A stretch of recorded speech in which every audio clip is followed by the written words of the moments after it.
Progressivism is the idea that what is new must be good. I lived in England for 25 years, and I realized that growing up in America, if you wanted to sell something in America, you would slap on the label new and improved. And in England, if they wanted to sell something, they slapped on the label old-fashioned recipe. Because in England, it's assumed that if it's old, it must be better, and in America, it's assumed that if it's new, it must be better. But where did this idea come from, that something is good simply because it's new, or something is good simply because it's old?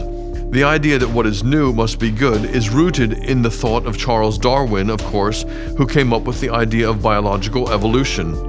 This took place in the 19th century, and it was soon picked up by another philosopher called Herbert Spencer, who came up with the idea of social evolution, that in human society as well, every step that is new is therefore an improvement on what went before. This is all over in American society, in the idea of technology, in the idea of social ideas, in the idea of economics, in the idea of politics.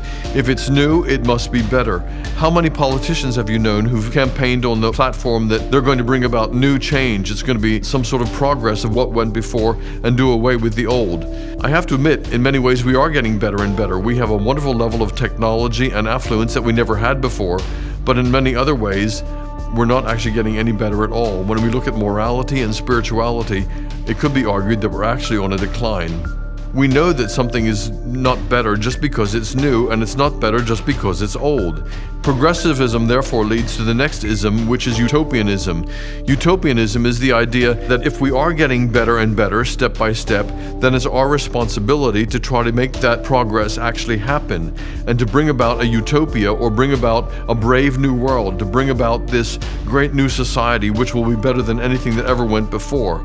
And it's out of this idea of creating a wonderful new utopia that you have all the violence that goes along with revolutions. Because if you're going to create something which is much better and is new, you have to destroy what was previous and what was old. So progressivism and utopianism leads to all sorts of violence and unrest in society, but it also leads to an awful lot of unhappiness and an awful lot of restlessness, because we all know that the world is never going to be perfect.